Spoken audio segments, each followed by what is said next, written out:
Hello, everyone, and welcome to Beyond the Ball with me, Collie. What are you laughing? You always laugh every time we go live. What's that all about? It's still deafening. It really is definite. I've got the wrong background on as well, so I'm going to change that before I go any further. This week, I am joined by Conor. Conor, How's things? How are you? And I am joined by Paddy. Paddy, hey, I was actually laughing because this screen here comes up at the end of the intro, but the ball is tiny on it, and my ball is massive. And I was like, oh, Paddy has massive balls. You heard it here first. That's it on. Lads, we're kind of half watching the Liverpool game at the moment. It's half time. It's 1-1. Like literally we had to start half of it. Yeah, we are literally watching every eight frame. So if we had went live at the same time, lads, we would have got another early goal. It was an early enough goal there. Every time we do one, it goes fucking a goal within 2 or 3 minutes. But we said we'd stick to the normal, and this is probably the last normal pod of the season. We're gonna maybe do a 15-20 minute one next week, just to kind of have a bit of a season review, and then hopefully we'll have kind of more information on what we plan on doing for the next kind of month or two. We will probably be taking a break because we don't. Yeah, because we haven't got that. We have no idea. We haven't even discussed it. But hopefully we can maybe discuss it and see what the crack is. So, lads, we're going to be looking at the Premier League games, the last game week of the season. Still a bit to play for, and we've a couple of kind of not for me. Yeah. Not even pride can be salvaged for Paddy at this stage. You're still playing for what? 6th spot? Europa League. Yeah, there's still things up. Still got something. We have 3 games from this week that are still remaining, lads. So we'll have a quick look at them ones as well, because there is some important ones there. But lads, we're going to jump straight in and we're going to look at this weekend's Premier League fixtures.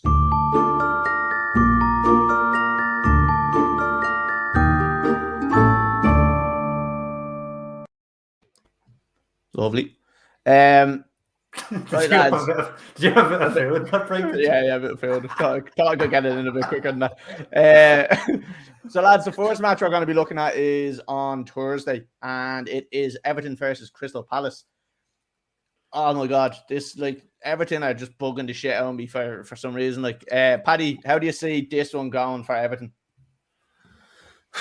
Which is they threw away 2 leads in the last game. So I don't know. I can't see them winning both of their last 2 games, but I can't see them going down either, because I just think Leeds and Burnley are probably just that little bit worse than Everton are. Crystal Palace, not much to play for, so I can't see them doing much. I'm going to go for a draw on this one. I'm going to go for a nice 1-1 draw and Richarlison to score first. All right, Paddy or Conor, what's your thoughts on this one? Yeah, Everton fucking shooting themselves in the foot. I didn't even realise it. I think I put it into the group after we game that Solomon Rondon came on and was sent off 3 minutes later. That just harsh red card. I thought it was a harsh red card. it was a striker's tackle that was the same thing. He didn't spread his legs and then dive in. But he fucking starfished into it. He starfished into him.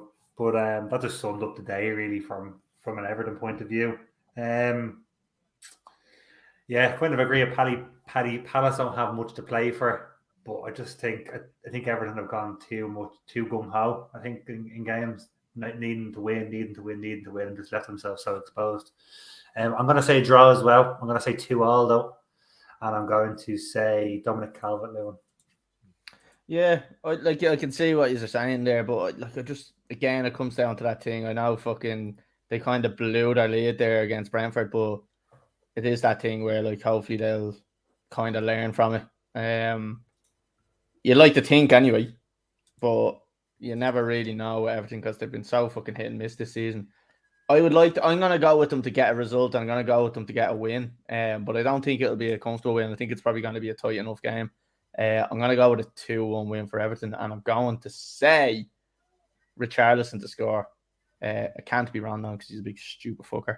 But anyway, right, we're going to move on to the next one, lads. The next one is Villa and Burnley. Again, lads, we've been talking about Burnley a lot lately as well because potentially going down. Conor, how do you see this one going for Villa and Burnley? suppose Burnley need to get something out of it. Otherwise, they're the ones who are in the drop zone on the last day of the season. And obviously, it'll be out of their hands. So if they want to put Leeds onto the back foot, they need to do something. Ideally, I would love to see Everton and Burnley both get beaten and it comes down to the last day and there's a 3-team shootout. That would be fucking phenomenal. Yeah. And obviously, I think I want Leeds to stay up. I'd rather see one of the other two go down instead of Leeds. It's got to be Burnley, considering they sacked Sean Dyche. It's got to be. It's got to be Burnley, but Burnley were dead and buried when they sacked them, and now It's true. They're not the favourites to go down, I suppose. And they still need to get something out of this game. I thought Villa were impressive last week against Liverpool defensively, but then I don't know if they can shape up the same way against Burnley, otherwise nothing will happen. I'm going to back Villa to beat them. Ooh. And I'm going to say it's going to be an awful game in regards to no chances, very few goals. I'm going to say 1-0 Villa, and I'm going to go Ollie Watkins. Nice one. Paddy, what do you think? Do you think along the same lines? Yeah, I'm looking at it. Burnley have a slight bit of an advantage, obviously, because they've got 2 games left. They can lose this tomorrow, and then looking at the last day of the season, then they're at home to Newcastle, but Leeds are away to Brentford. So I think there's more chance of Burnley getting a point or 3 out of that game than Leeds against Brentford. I think Leeds will lose. I was going to say there's no chance of them getting 2. I don't think that's possible. And then Everton have Arsenal away, so that's a tough game for them. Like, looking back at actually the Everton game, they need to get points tomorrow because I think Arsenal will probably beat them on the last day of the season, so they'll probably be looking at tomorrow as their survival game. So I'll actually go for a win now for Everton. I'm going to go 2-1 win and Richarlison. But for the Villa Burnley, I'm going to go for a draw. Because again, I think they'll be looking to get the points on Sunday against Newcastle. So I'm going to go for a 1-1 draw and a 0-0 draw, actually, because I can't think of a player to score. When you look at actually the league table, should I pull the league table up, lads, or will we just leave it off for now? Oh, yeah, if you want, sure, yeah. I'll pull it up there because when you look at kind of the 3 teams, the goal difference could be a massive fucking thing here because Burnley have a much better goal difference than Leeds. So a point for Burnley in this game is enough to take them out of relegation and drop Leeds into it. So that would, like, the draw isn't the worst result in the world for Burnley this week. I know ideally 3 points, but a draw takes them out of it. Again, like you were saying, Paddy, you think Burnley are probably more likely to get 3 points possibly on the last game of the season. Or even a point. I don't see Leeds getting any points in the last game of the season. And Everton and Burnley, they just have to get a draw. I think maybe 1 win over the next 2 games, and they're safe. I can see Leeds going down. Really, yeah. Yeah. I do think that Burnley and Villa are going to draw on this one. I don't think they're going to lose. I think they're going to draw. And I'm going to go 1-1. I don't see there being a massive amount of goals in this, and I'd say it'd probably be tight enough. And I do see probably Burnley going 1-0 up, thinking they're going to fucking win, and then Villa will equalise. And I'm going to say Coutinho to score. Yeah, fancy Coutinho to score. I'm going to take off this. New contract. Well, a permanent signing for, was it 17 million they completed that for? Yeah. 17 or 18, yeah. Some shocking business by Barcelona. It's not some great business by Liverpool. Yeah, Liverpool. Yeah, unbelievable. Yeah, 125. Yeah, it's ridiculous. Like, it's crazy. So yeah, I think Coutinho is going to score. 78 million, a permanent signing for Villa. I think that's a fucking bargain for them because he is a top quality player. If he can get extremely fit and get match fit, I think he'd be quality for them next year. Problem is, how do they strengthen the rest of the team, and who do they bring in, and what's their budget? So, be interesting to watch Villa for kind of next season. Rumors of Luis Suarez. Oh, because he did leave Atletico. Mm-hmm. He's out of contract. He wouldn't. And he says he doesn't want to go to the MLS because he still feels he can compete in the top leagues. Go back and play with Steven Gerrard and go play with Coutinho. Be interesting. Lads, on to the next one is Chelsea and Leicester. How do we see this one going? Look, lads, the FA Cup obviously is something that we're not going to talk about on this podcast because. But no, honestly, but how do you see this one going? Paddy, come to you first. You moaned about it last week. Yeah, just to bring up the FA Cup final though. Fucking hell! Like what's going on? Like how can two teams that are so good not score one goal in Liverpool have won 2 trophies without scoring a single goal. Yeah. And yet they're claiming to be the best team that's ever existed, and they haven't scored a goal against Chelsea. They've won 2 games against them in the cup final. Every Liverpool fan saying that they're the greatest team ever. You're not, because you're live on a podcast and you know that you'll get torn apart. They're not the best team ever. That's why you're Liverpool team 3 years ago was better than this team now. So if they win the quad, they wouldn't be considered the best team ever. I don't think winning the quadruple considers you the best team ever. Like that treble winning team of United didn't make them the best team ever. Don't just stop. Trophies talk. Oh my god! If United won, I think consistency will make that. Paddy's just looking for 4th. So Paddy, how do you see this one going with Chelsea and Leicester? 2 teams that are really not playing for anything. Arsenal kind of handed fucking Chelsea a guaranteed Champions League spot. Yeah, great result for Leicester in their last game though, 5-1 against Watford. Again though, are they playing for anything? Thanks, Chelsea, are they safe now? Are they? Yeah, that's it. Yeah, they're safe because Arsenal are fucking bottlers. Arsenal bottled it, but they still probably want to finish in 3rd, so they don't have to play that qualification game. Early in the season. So yeah, I'm gonna go for Chelsea winning anyway. I just think they're better than Leicester. And Lukaku to score. I'm gonna go for probably 2-0 to Chelsea. Okay, Conor, how do you see it going? And do you think there will be a hangover from the FA Cup, or do you think it'll want to be like something they just get out of the system straight away? Bit of bounce back ability here, maybe. Yeah, they're not going to want to linger on that. I know there's nothing to play for in the game, but they're not going to want to finish the season on a sour note. They're going to go obviously to try to win the game. They know they're going to have, well, unless for the international players, they're going to have a couple of months off anyway. So why not give 110? That's on both sides. Yeah, Chelsea are just a better side than Leicester. So I'm gonna back a Chelsea win at home. I'm gonna say 2-0 Chelsea, and I'm going to go with Timo Werner. Ooh, okay. Yeah, looking at it, I suppose really good win for Leicester against Watford 5-1. Paddy has removed himself. 5-1 massive win. He heard you say Chelsea, and then you said, "No, fuck this." Fuck this. I'm out here. Got the toilet break. It's like when the women wrestlers used to come on when Raw was on. Everybody used to just go to the toilet. Didn't want to watch the women wrestlers.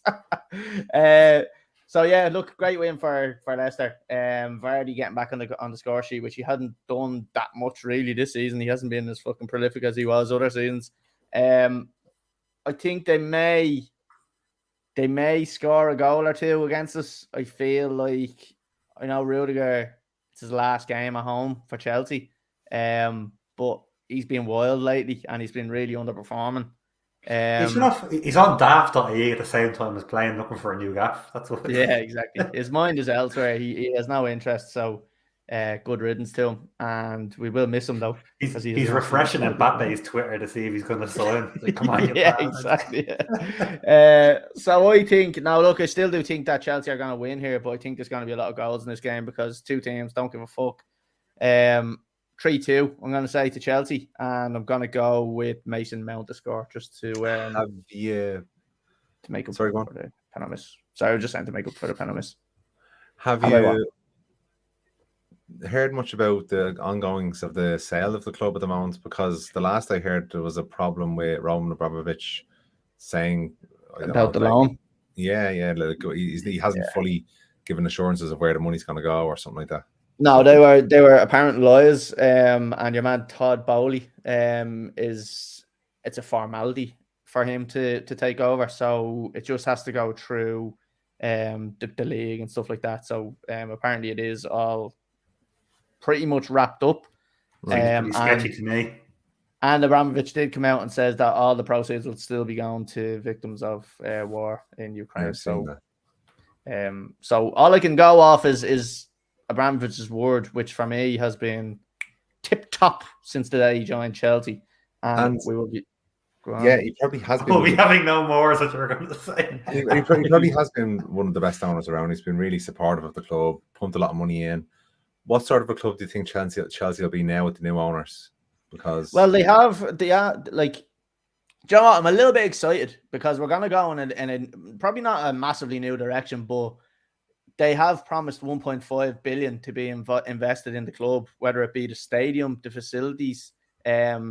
They're going to do a lot of local work around Cobham and stuff like that. Chelsea do that anyway, which doesn't get seen. And look, they're not the only Premier League club that does it, but 1.5 billion apparently of Todd Bowley or fucking whatever his name is, his money has been promised to all that. So I would imagine that a lot of that is going to go on a transfer budget as well. But I would be really excited to see. I'd be really excited to see developments going on in the stadium. Like Chelsea's capacity is something like 45,000 or 46,000. It's sold out every single game, and you're booking way in advance to try to get a ticket. So I know it's probably not going to go up to, but I'd love to see it going up to about 60 or 70,000. It's not going to go anywhere near 70,000, but like maybe an extra 5,000 or 6,000 is all it's probably going to get, depending on what kind of. But could you see Chelsea falling back into the club they were before Abramovich? No, definitely not. They weren't a bad club, but they were they weren't a club that had a vision of winning. They weren't a winning club. That's what they weren't. They were always a mid-table club. They were hit and miss whether they were going to get Champions League. They were what probably Arsenal and Spurs are now. Sorry, Rob. But that's what they probably were. That's what they were back in the day, where they were. To be honest with you, they were probably even a little bit lower. They were probably 6th or 7th, like around that position. So Champions League for them would have been a really good season, like. But I don't think we're going to fall that far behind. If anything, I would be excited to see.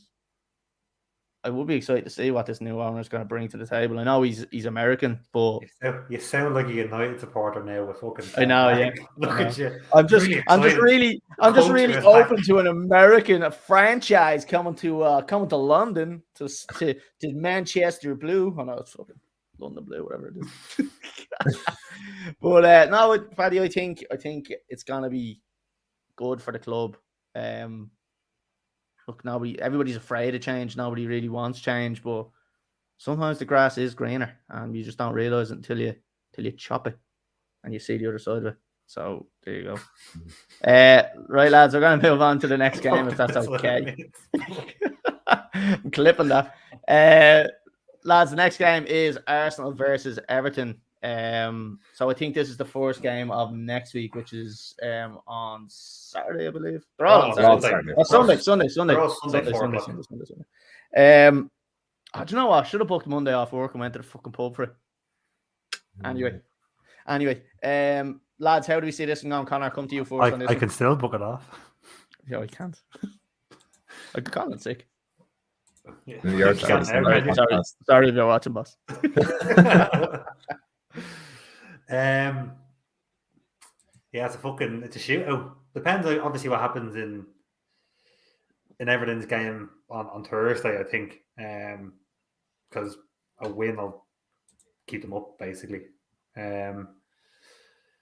So I think that could change the direction of the game. But if we take it as in Everton are still involved in a dogfight, it's going to be it's a direct shootout between someone who wants fourth and someone who wants to stay up.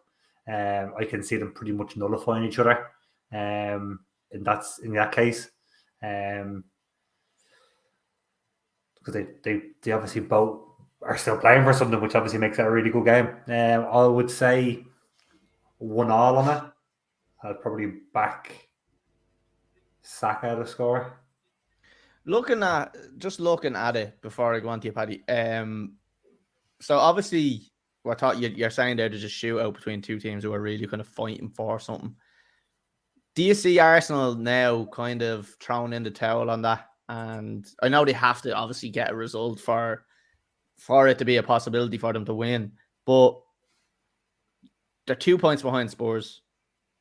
They're playing against Everton, a team that are really, really hungry to stay up.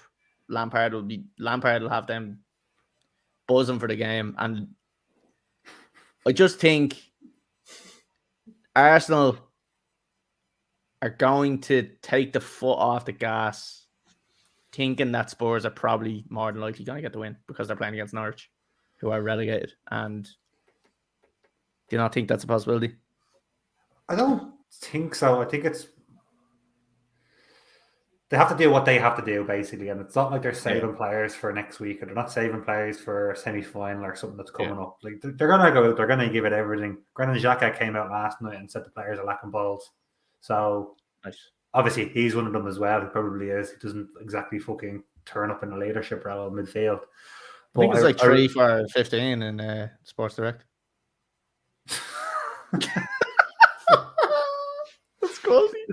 That's called the joke. I'm gonna just edit out the awkward silence after I said that and just have everything.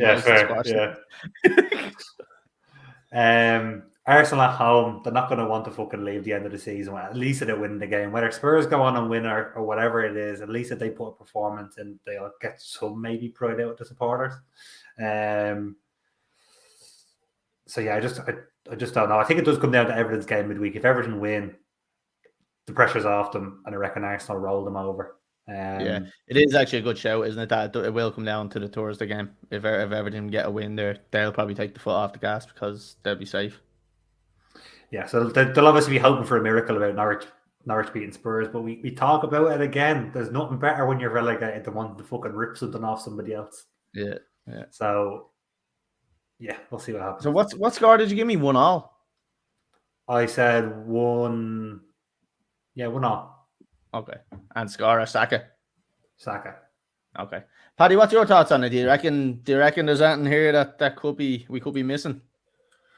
I think I said earlier on, I think Everton will lose this game. But I do think they'll try and get a few points against Palace. The only thing I will say about Arsenal is I think they'll realise and know that Spurs are going to win against Norwich. I cannot see Spurs dropping any points against Norwich. Kane and Son are on fire, so that will be on Arsenal's mind as well. I think there's always a chance, so they will go out to win it, and they will win the game. But I think they realise that it's a lost cause now. They lost it over the last 2 games as opposed to the last day of the season. I'm going to go for a 2-0 win to Arsenal and Saka to score first. Yeah, I do think that this one, again, Conor, you kind of touched on it, massively depends on what happens on Thursday. If Everton could beat Palace, I think they take the foot off the gas, they go into holiday mode straight away. They've done what they needed to do, and then Arsenal absolutely destroyed them 4-0. If they don't get the win, if they only get a draw, I think it becomes a lot more tougher game, and I feel like it would be a draw. I feel like it would be like a 2-2 draw if Everton don't beat Crystal Palace. So I'm giving 2 results, lads. I'm saying if Everton win against Palace, this is the most complicated fucking score prediction I've ever given. If Everton win against Palace, I'm going 4-0 to Arsenal, and I'm going to say Smith Rowe to score. If Everton draw with Palace, I'm going to say 2-2 with Arsenal and Everton, and I'm going to say Smith Rowe to score as well. So it depends on what happens against Palace. What happens if it's sunny out? If it's sunny out, then everybody gets the bus down to Stoke because everybody can play in Stoke and sun. No windy night. Right, lads, we'll move on to the next one. I go up with some absolute shit. That was funnier than your actual joke. Lads, Brentford and Leeds. Look, we touched on it a little bit again. Leeds fighting for their lives. Gonna be a dogfight, I think, this one. Conor, what do you reckon on this one? You went to me first the last time. Do you want to go to Paddy just in case he cries? Paddy, what do you think on this one? I was about to have a little whinge there. I couldn't remember who I went to first, so I took a gamble and I went with Conor. You could see him writing his notice. I was looking up there. Brentford, you'd think, they might take their foot off the gas. They're on the holidays now, but no, they beat Everton the last game. Where Everton really should have been right up for that to win it. So I think they'll beat Leeds as well. I'm going to go for a slim win, 1-0 to Brentford, and Wissa to score. 4 wins in their last 6. Not a bad run of form for a team that's potentially in holiday mode, I suppose we call it.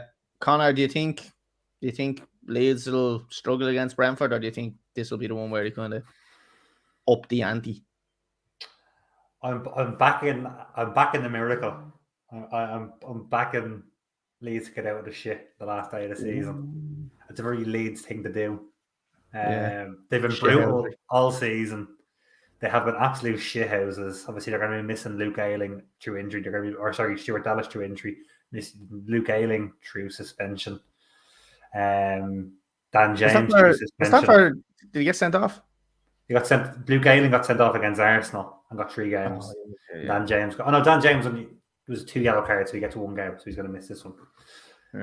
So the backs are up against the wall. They're out of the game, which means I think they're going to get something out of it. I don't know whether they'll get 3 points. Again, I think this is going to be a draw. I think Burnley are going to be the ones who suffer, and they're not going to pick up points in those last 2 games. So I'm going to back a 2-2 with a last-minute winner, a last-minute equaliser, which is basically like a winner for them, for Calvin Phillips. So basically, what you're saying is Leeds are going to stay up? I would love it if they stay. I would love it if they stay. I would fucking love it if they stay. Yeah, but I just don't fancy Burnley getting points out of those last 2 games, and Leeds. If that's the case, Leeds are safe as is, and even if Burnley pick up only 1 point, another point for Leeds, we'll keep them up, or 1 point for Leeds, we'll keep them up. So, yeah. Wasn't Leeds against Brighton? Wasn't that not last minute equaliser? I believe it was actually, yeah. I think you missed that one. I think you're a week late on that one. They can do it again. Oh, it's very unlikely, isn't it? It's very unlikely anyway, but it's true. Yeah, lads, I don't know. I kind of am on the verge of thinking that Leeds are gonna get out of it. I think they're too good of a club to have in the Championship. I think they bring a bit to the Premier League, especially their fans. Like, we're fucking just absolute killings. There's always the potential to have a great TikTok weekend with Leeds fans in the Premier League, because they could potentially be battering someone, and we get to see it on TikTok. It's not as kind of hyped up in the Championship.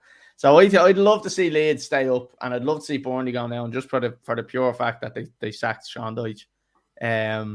If it was Sean Dyche that had done the miracle and turned them around, I probably would have said, right, see you later, Leeds. But I just think, because they sacked Sean Dyche, I'm a big fan of his, and I hope that they go down. So I'm going to go with 2-1 to Leeds, lads. And I'm going to say Leeds are going to go 2-0 up, and then Brentford are going to score in around the 70th or 80th minute and put them under pressure, and they're going to defend like beavers, as Merson would say. So I'm going to go with Leeds to win 2-1. And I'm going to go with Rafinha to score. Lads, moving on to the next one. Brighton versus West Ham. Conor, I'll come to you first, because I went to Paddy first last time. How do you see this one going? Is this pretty much a nothing game? Well, it depends if West Ham want to get into the Europa League again. Yeah. Like, is that conference now, aren't they? They're in the conference spot at the moment. United are in the Europa League spot that they'd probably be looking for. So, I know obviously for United, they probably want out of both of them. But for a club like West Ham, you could see how much losing that semi-final against Frankfurt meant to them. But hold on, right? So, Paddy, you can chime in on this one as well if you want. I know we're jumping off who we're talking about here, but just saying there that United wouldn't want either of them. Do you not think that this Europa League, for what United have coming up their street over the next 2 or 3 years, is the best way for United to get back into the Champions League? Do you not think that's the best route? Not this season. But do you not think it gives them a stepping stone? Because if they can win that, at least you have that year of building. That's a big if, though. I'd rather them not have the hassle of Thursday games for the fourth season. Thursday football's hilarious, though. Yeah, it's comical. But do you not think that? Like, I genuinely think that that's the best way. Look, if you can get up into the Champions League and then build while you're there, I mean, why not? Like, why not just take the gamble on that and go on to win that? Like, that Europa League is winnable for a team like Manchester United. Look, we know you're in the shit and all, but there's still enough there to kind of win that type of league. And No, I Ten know Hag that's comes the in. level we've been at. So Mourinho won it. Solskjaer got to the final. So I'm not dismissing it, and it was great, you know what I mean, when they were in the finals and all. But I think we've been so bad this season, and such a big rebuild needs to be done. I'd prefer not to have the hassle of it. But yeah, well, I'll enjoy watching the games next season. But I would just. I just think because you're so far off getting fourth, I think next year, that's your best alternative, and probably for the next 3 years, I would rather be in it.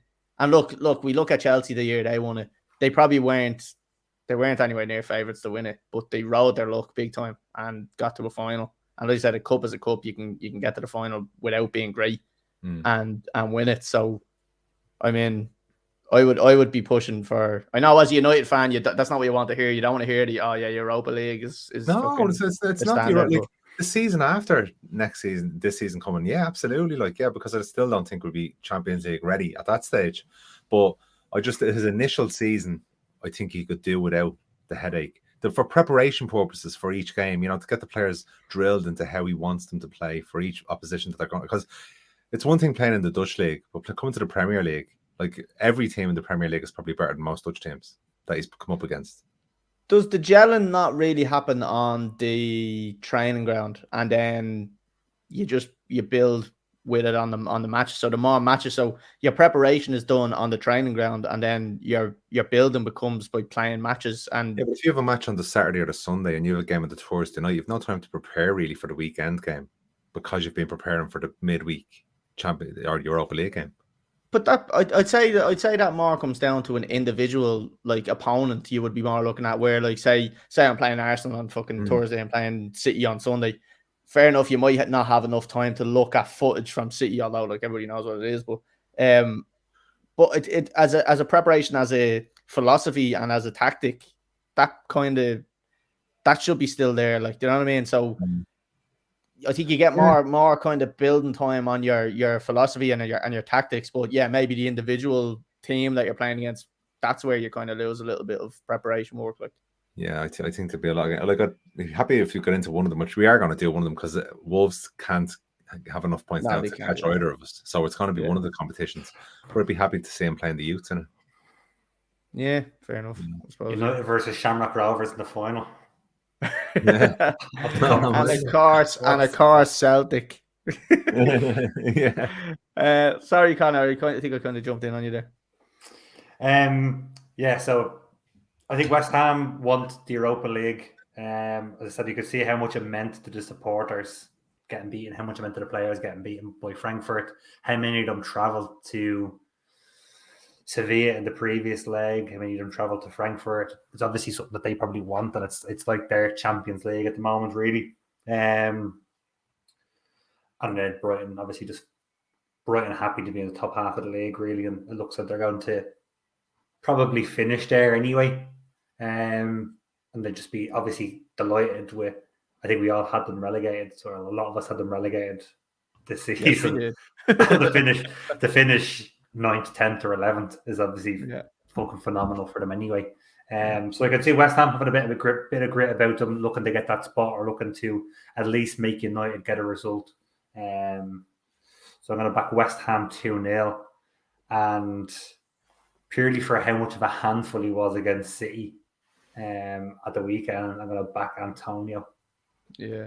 And we were talking about that, weren't we? That City might struggle against West Ham with Antonio just because of the injuries to the defenders. But Paddy, looking at Brighton, do you think, right? So obviously they've had a great season this year. They finished kind of 10th, or they may finish 9th. Holding on to the likes of Cucurella and Bissouma, who has been linked with United. Do you think that's essential for them to do, or do you think they can even do it? Someone comes knocking at their door for them type of players. Do you see them being able to hold on to them and kind of keeping the players excited about what's being built, or do you think that's them gone? No, I don't think it's... Well, it depends on their scouting department, really. Because if you look at the likes of a club like Southampton, they're just a conveyor belt of players. Yeah. And world class. For years they've been doing it. They've just been selling, but they always seem to find more good ones. Now, if Brighton can do the same thing, which they have done with one or two players that they've lost, well then they'll be safe enough. But I think once they're surviving, they have a good manager there. Once they can hold on to him, I think he's been one of the massive reasons why they're staying up. I don't see them getting results this weekend. Even though they spanked United and played really, really well, 4-0. That was some result. Crazy. But I do think West Ham did a good performance against City the weekend. So I'm going to go for a 1-0 City win and Antonio to score. But what about West Ham? What did I say? City. Did Here we go. Liverpool are about to score. Watch it. Paddy's got a real on us now. It's like it's a senior moment. Sorry, it's a senior moment. Lads, just an update on the game. It's the 66th minute and it's still 1-1. There's another game that's on tonight, lads, and it's the playoffs for fucking the championship. And Forest are currently winning 3-2 on aggregate against Sheffield United. I hope Forest win that. Is that 1-0? Is that 1-0 in the game then? Is it? Was it 2-1? It's 1-1 in the game, yeah. And if they go through here, they play Huddersfield in the final to see who goes. Fuck Huddersfield. Fuck Huddersfield, right in the arse. I hope Nottingham Forest go up. I'd like to see Forest back in the either Sheffield United or Forest in the league. Yeah. So the winner of that fixture. Right. Brighton and West Ham, lads. I'm going to go with a 1-0 win for West Ham. I think it'll be tight. Like I said, Brighton don't really leak that many goals. And I'm going to say Bowen because he was quality against City or against United. Right, lads. Next one. Burnley and Newcastle. That can't be right, is it? Yeah, it is. Yeah, it is right because, why wouldn't it be? Paddy, what you reckon on this one? We kind of touched on Burnley already. We won't spend ages on them. So you think this is the one where they'll really fancy kind of getting 3 points? I do, and Liverpool just got a goal. It's 2-1. Oh, you're fucking... you ruined it on me. Oh, daddy. That's going in for a corner. I fucking unwild you on. 68 minute we're on here. What are you on? I'm on the 66. It's just 67th minute. It's just going to now. I'm not even watching. Yeah, I'm on 66 and a half. I'm not watching it because... I presume it's from the corner, Paddy, is it? Yeah. I'll get ready here. Hang on. Is it Van Dijk? He's not playing, is he? No, he's not. I hope it's fucking... Yes! Come on! Who scored it? Matip. And Matip. Who assisted? I think it was Tsimikas. Oh, have Tsimikas be fancy football. I hope he did. I think I fucked it up though. I don't think I'm gonna be able to catch Nesta. Yeah, sorry. Paddy, was I talking to you here? Do you think this sorry. Burnley and Newcastle, I do think they'll get a point at least. So I'm gonna go for 1-1 because they have been fairly poor. So 1-1, and I'm gonna go for Ashley Barnes, but I do think it's gonna be enough to keep them up. Okay. Conor, what do you think? Newcastle are unreal against Arsenal. The last home game, obviously, so I know what the home support is like in St. James's Park is like different level. And Deck got onto the pitch at the end of the game. I don't know if anyone saw that. They're fucking hugging all the players and all. Half of them hadn't a clue who the fuck they were. But yeah, no, I fancy Newcastle to finish on a high, beat them. I'm going to say 1-0 Newcastle. And he was phenomenal last night, and he's only back from injury. Callum Wilson, and I back Callum Wilson to score. See, he lost a tooth. Yeah, I saw that. That was mad. And what did he do 2 minutes later? He almost fucking lobbed Ramsdale with a fucking half volley from about 44 yards out. Outrageous player. Yeah, lads. Like I've been impressed with Newcastle and what's kind of happened since the owners took over. Just touching on Newcastle for a sec, lads. How do we see their whole next kind of year going? Are they going to invest heavily in the summer, and who do you think they can kind of bring in? What's their wage budget going to be? Or sorry, their transfer budget going to be? And like, I suppose what is the caliber of player they're going to be able to attract there? Anybody? You're seeing in the January window what they're capable of. I think they wanted to make more signings in the summer before the league started, but it just didn't happen for them. I think they had a really good January, and I think they'll have a really good summer this year.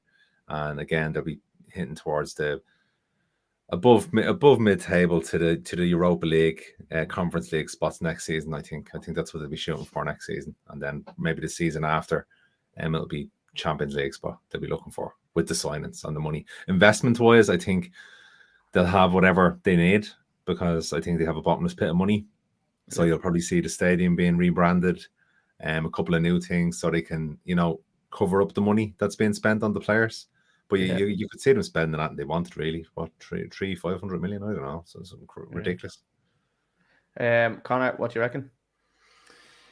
Yeah, I think they're going to aim at that. The easiest level to say it's at is like the Jesse Lingard level of players who just don't quite fit into one of those top 6 teams, but are still good enough to probably play in the rest of the league. Yeah. Good signing. And I think they're the type of players that they're going to be trying to pick up, trying to target. I've looked at like just from the Liverpool side of things, like maybe like Divock Origi or something as a goal scorer, or to bring in. I'm sure there's a few players at different clubs who are just probably not happy where they are because they're not getting enough game time. And somewhere like Newcastle would seem like a great proposition for growth. And I can also see them pulling from the foreign leagues as well, of about higher caliber players, but maybe are still going under the radar of playing for like Marseille or something like that. Playing for Marseille, Lyon, Lille. We've seen them pick up. Think like the likes of, I know Jonathan David was on their radar, the Canadian fella who's playing up front for Lille. Players like that who are just again below the radar of the top 4, top 5 clubs, but that they can nick in, still pay 35, 40 million for it, because obviously money is not an issue. But players who are happy just to get into the Premiership to establish their brand, really. I think that's where Newcastle's aim will be over the next 1 to 2 years. Thoughts on that we just got in from Rob. There's strong rumours Mourinho's en route to Newcastle. I'd be surprised considering Eddie Howe, I think, has done a pretty good job there. He's one of 4 managers nominated for Manager of the Year. So yeah, I'd be surprised. I do think that Jose Mourinho is really enjoying his time over at Roma as well. Seen a lot of him lately. Seems like the special one is back. That kind of persona is back, and he's not a depressional fucking fart that he was in the Premier League when he was with fucking United and Spurs. Like, so I'd be surprised. I read a stat there that every full season in the last 18, 20 years that he's managed a full season at a club, he's reached a cup final, or he's won a cup or something like that. Every time he's finished a full season, like he's amazing manager. But I think he's like a bad ex that you've had. You know what I mean? Like when you're breaking up and he leaves, you're like, he's shit and all. Then the longer he's gone, you're like, oh, maybe he was all right. The worst, actually. And text at 2 a.m. Hey. Yeah. Hey, how's the managing going? But like maybe in 2 or 3 years' time, I think Mourinho could swoop in there and kind of start maybe taking them to the next level. Like, do you know what I mean? Like Eddie Howe will probably bring them to a certain standard, and then possibly it is probably a project that Mourinho would fancy, like something like that. An open checkbook and go and sign whoever the fuck you want and try turn something that's already a good thing, which I think Newcastle are, they're a good club, into something that could potentially be absolutely in the league with Newcastle. You'd be a god, like. Yeah, absolute hero. I've done that in Football Manager. Lads, who's giving me predictions? I don't know where we're at with this. Yeah, I said 1-1. Conor, I said 1-0 Newcastle. And I think I gave a prediction as well, didn't I? I think I said 2-1. No. Yeah, let's just go. Yeah, all right. Yeah, it is. Yeah, right. Newcastle the win for me. Lads, we're on to the next one. Chelsea and Watford. Won't spend too much on it. There's not much happening here. I'll jump in with a score prediction, and I'm going to say a good home win for the last home game of the season. And I'm going to go with 3-0 to Chelsea. Conor? Sorry. Goal scorer? Goal scorer, I'm going to go with Rudiger scoring his last game. 3-1 Chelsea and the LeBron of soccer. Ooh, Pulisic. Paddy, what do you think? Yeah, I was going to say actually 3-0. I think it's going to be as well, and Werner to score because he didn't get on at the final, so he'd be hungry to get a goal. Okay. I'm very surprised he didn't come on in the final, to be honest with you. Yeah, I suppose I. Bringing Ruben Loftus-Cheek on, then take him off, just fucking. Yeah, it was a bit madness, wasn't Anyway, Paddy, here we go. Crystal Palace versus Manchester United. How do you see this one going for you? Again, like we were saying a little bit a while ago, that Europa League, I suppose, is still one that you have to take one or the other. So I mean, you may as well try and go and get that one. So I don't think those players will be going for anything. Just a fucking holiday. No, but I don't think that would be in the mind of even the club. I just think they want the season over now at this stage. Paddy, 9 months ago, these are winning the league for you. I know. If anyone doesn't recall, Paddy put Manchester United to win the league this year. Just in case anyone was United finished second last season and then had Varane and Ronaldo come in. So like it wasn't ridiculous. Anyway, now that's why I was laughing that Paddy was like, "Oh yeah, Europa League probably this year, next year, the year after, and then getting the top four." And I was like, "They're winning the league a couple of months ago." Believe me, I know. I'm as shocked as you. Fucking hell.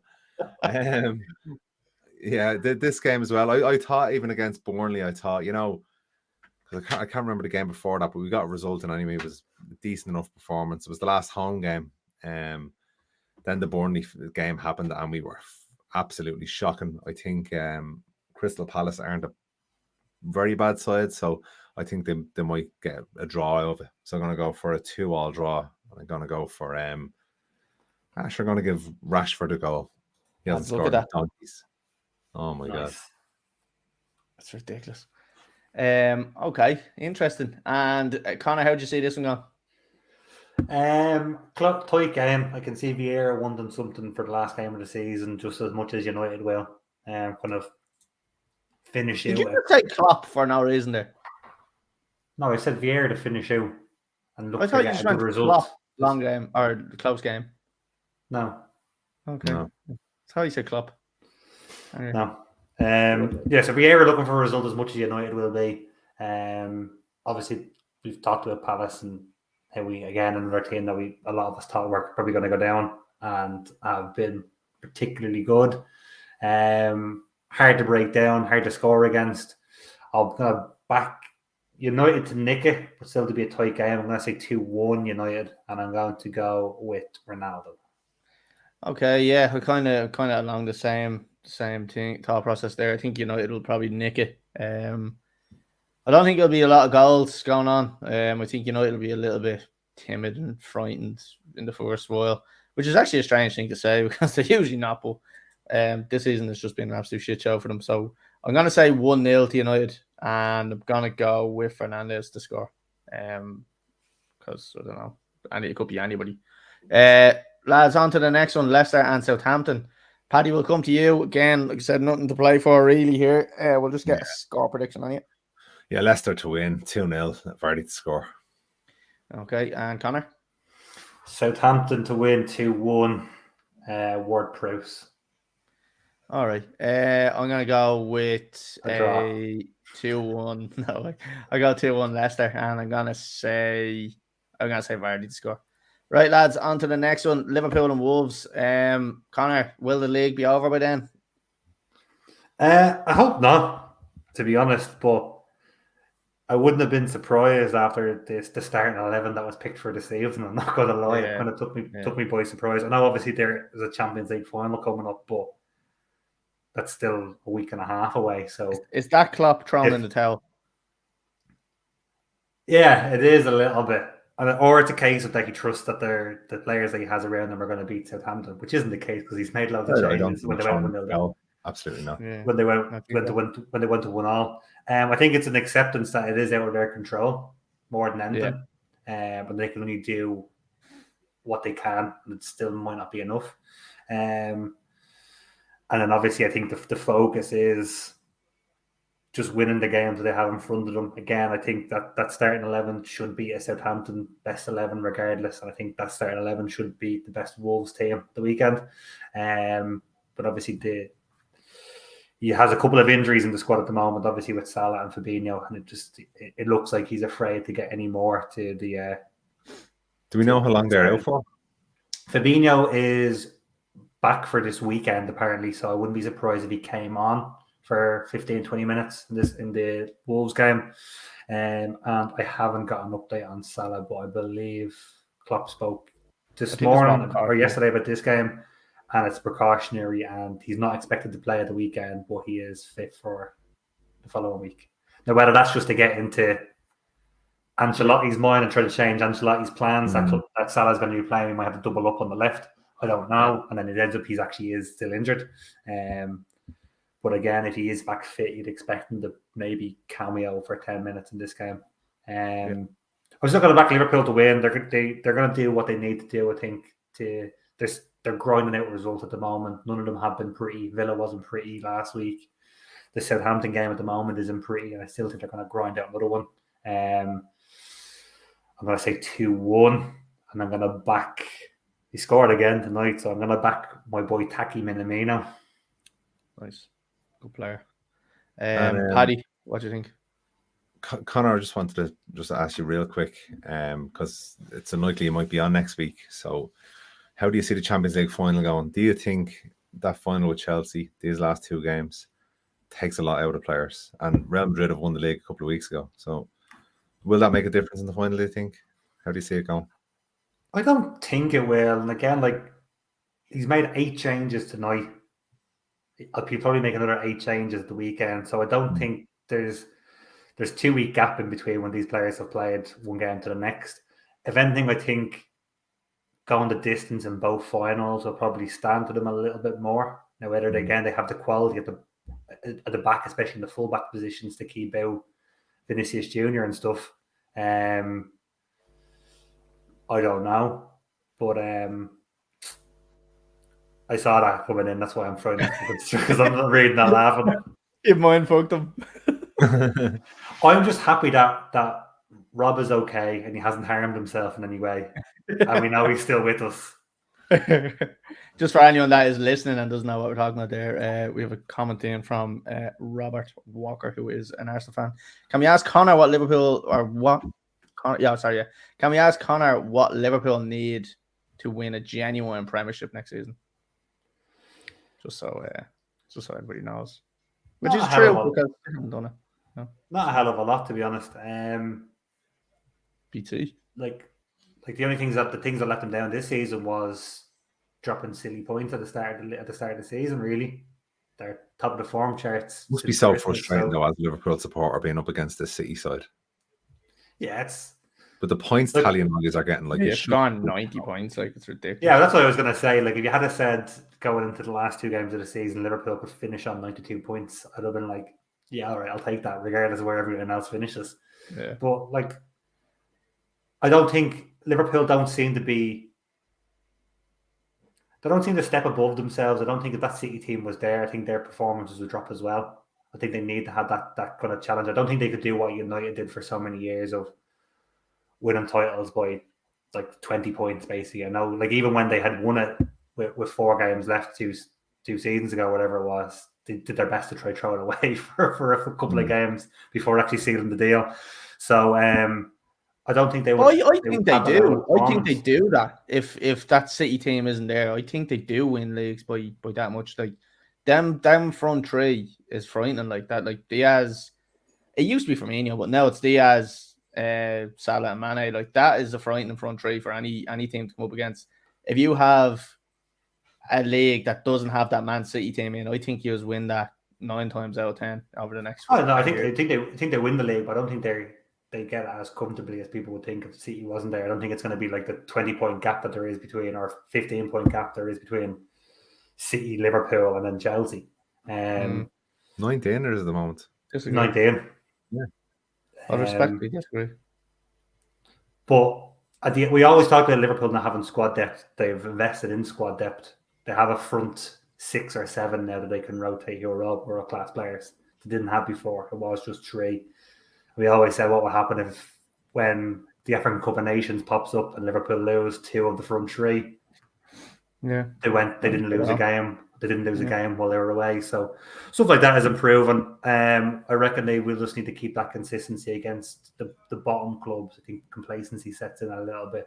Like dropping points against Palace this season, dropping points against Watford, getting beaten by West Ham, but not a good West Ham win either. It was 3 scrappy set piece goals that they gave away. That's what lost in the league. It didn't lose the league against Spurs with a draw. I think that's a great result, especially the way Spurs are playing. I think it was those games that kind of cost them actually running away with this one. But so if City lose the league, they could say the same thing about dropping points against. Yeah, everyone could say that. West Ham, everyone can say it. Teams drop points, and that's the way it is. Yeah. Score prediction on the Champions League though. Did you give us one? Champions League, I will say Liverpool 2-1 after extra time. Ooh. Paddy, what score prediction are you going to give on it? How do you think it's going to go? Well, just on a point Conor made there about Liverpool not being able to run away, where I see Liverpool now have been very like the United team under Ferguson in terms of, I was looking at Diaz when he signed and how well he has done since he came in. But then I think back to when United were winning all those leagues and some of the teams Ferguson used to put out. But that winning mentality was just running right through the whole squad that you could nearly put anybody out and they'd win. And this is what happened with this Liverpool squad. Tonight you can see that the starting 11 that they put out. And you don't see a massive difference in the way they're playing. Like the performances are still up there, thereabouts. So I do think they're a special team, which hurts me to say. For the Champions League final, I do think Real Madrid might do them in again, because even Salah coming out now and saying, we've a point to prove, we're going to get revenge and all this shit. I don't know whether they might overthink it. And as you said, the fullback positions are going to be dangerous for them.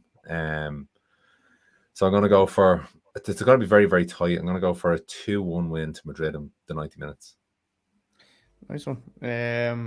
Right, lads, we'll move on to the next one. What about you? I think that Real Madrid are going to win up penalties. That's what I'm going with. Right, lads, we'll quickly fly through this. City and Villa. Paddy, coming to you first. Obviously, City need the win. Villa, Gerrard might want to do a little bit of a favour for Liverpool, but do you see this being an issue for City?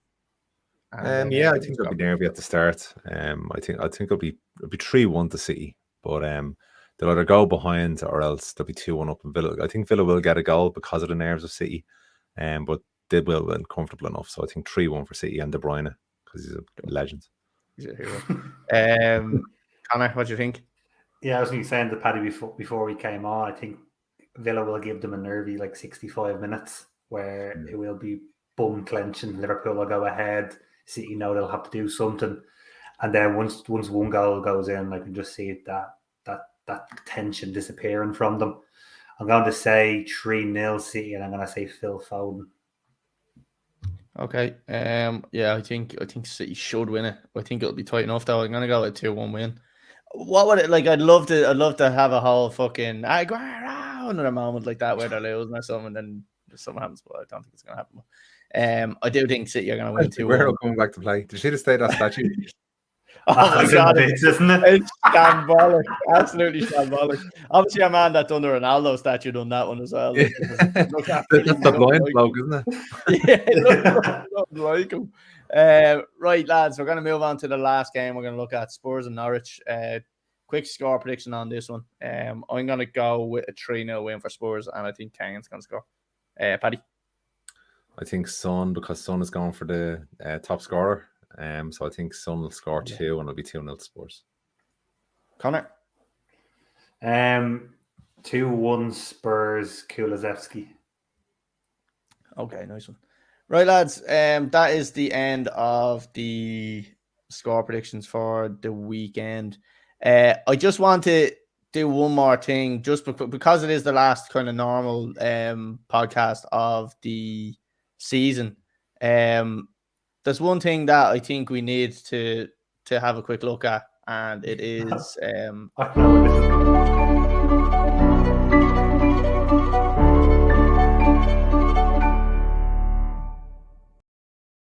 It's back. If you wanted to get rid of me, you should have just sacked me. I'm not going to lie. I'm not leaving. You're going to have to pay me off. I'm not leaving. I don't care. I was laughing thinking they were going to bring up Connor's crypto corner because the arse is falling out of everything. It's funny you say that, because I do have that lined up next as well. There's the graphic for it. So, lads, I think just as a little send off for the season's podcast, I think we'll have a look. Now, Paddy, I've gone easy on you because it could have been any jersey, but I think this is going to be a little bit more relatable to you. So we're gonna have a look at the Shamrock Rovers jersey, the home and away one. So I mean, I've tried to please you, Paddy. I've tried to keep you somewhat happy. You see what I went like for the United jersey? I was like a bleeding fashionista. I was. I can't even remember my glasses and all. It was beautiful. So if I had known this was coming up, I would have prepared. Got his Gakko on outfit. I think it's beautiful. Absolutely fabulous. Really Paddy, what do you think of this beautiful Shamrock Rovers home kit this season? Give me your thoughts. I love the gold embroidered on the edges. So beautiful. And the orange there at the background to bring in the green, white, and orange for Ireland. I love it. The orange and the sponsor was really good. Nicely fitted as well. I'm sure the players look dead sexy in that now all this season. So yeah, I think all in all, I think I give United 10 out of 10. So I'll give this one 9.8 out of 10. Oh, okay. Conor, what you think? What's your thoughts on this one? Not a fan. Coming from the Bowls fan. I actually there's two things I don't like about it. But other than that, it actually is a nice jersey. I love the gold trim, as Paddy mentioned. Yeah, the gold around and the badge. I don't like the tartan black diamond design through the green. And I don't like this one. I don't like the sponsor. The orange is stupid. Yeah, a bit big. We don't condone gambling on this podcast. Never have, never will. Not anymore. Yeah. So I just think I'm a big fan of the tartan, if that's what you're going to call it. I'm a big fan of that. I think that looks delicious. I'm a big fan of that. I think that the 888 sponsor is too big, to be honest with you. I think it could be half the size and be just as effective. And I do love a sponsor who tries. We talked about with the United jersey, a sponsor who tries to fit in with the jersey as opposed to just lapping a sponsor on. Yeah. They didn't put it in because of the green, white, and orange. Their orange's logo. They just went, yeah, fuck, we'll just slap it on the chest. Yeah. So, what score are you going to give this one, Conor? It isn't a bad jersey. I won't lie. I'm going to go with a 7-8, 7-9, 7-9. Liverpool against the walls here in the last few minutes of injury time. Good, hope they fucking die. Yeah. Okay. I do think that this is a nice jersey as well, Conor. I don't think you're miles off with your score prediction on this one. I'm going to go with a 7.8 on this one. Big fan of the little gold trim. I do like the way it is an orange logo to finish off the green, white, and orange. I'm a big fan of the black kind of diamonds going through the green part of it. And yeah, a nice jersey. So made of recycled fabric apparently as well. Down the bottom right corner. Interesting, very nice. Lads, on to the away jersey. Very similar to the home one. I don't know how to get away with it because it's the exact same colours. But Conor, what do you think of this one? Prefer it because AAA have put effort in and they've changed their logo to suit it in. Yeah. I like the Umbro sleeves on it. Yeah. The only thing I don't like about it is I'm not a fan of the collar whatsoever. Oh, I like the collar. No, together as one. I don't like that bit. No, the together as one I don't mind, but I just don't like it's like flared like a shirt almost, and then it's a fake V. It's hard to know. Is that on the back that little, or is that the front of the collar? No, that's the back. And this, am I right with this line here that it comes down here and then turns into like a little bit of a V? No, well, yeah, but it doesn't look. It's just the green fabric. It comes straight across. Oh, okay. So the green fabric is on the front of it. Oh, yeah, right. Yeah. Okay, right. I don't mind that then. I wouldn't have. I don't like the shape. I don't like the shape of it. I do prefer a round neck for a jersey. Fair enough. What are you thinking on the double line here? One thicker than the other as well. No, I like that. I like that. It fits in. I'm gonna go higher with this in the home jersey. Oh, I'm gonna go 8.2 on this. I'm gonna go. I don't like the collar, but I like the rest of it. I'm gonna go 8.88. Yeah. Paddy, what do you think of this one? I actually prefer it. I think it's really nice. I think this is one now I'd like to wear it maybe to the pub for a few points, in the football day. I think it's very and then start a fight by 6 o'clock. So yeah, I'm gonna give the last one 9.8, so I can't really go much for it. So 9.9, I'm gonna go with this one. But yeah, really nice, I'd say. Didn't leave yourself much wiggle room there, did you? Yeah, I like it, lads. I'm a fan of this one as well. I need to see the other one again just to Yeah, do you know what? I prefer it. I think the sponsor sits in a little bit better. I'm gonna go with an 8.1 on this one. I do think that is a nice little jersey. Right, that's it, lads. That was short and sweet.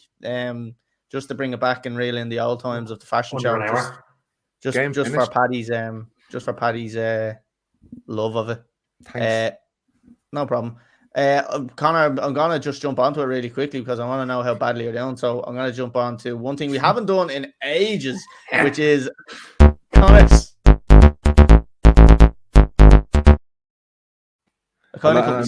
He's after doing so bad he can't even afford a poster for the wall. Yeah. I brought up my walls earlier.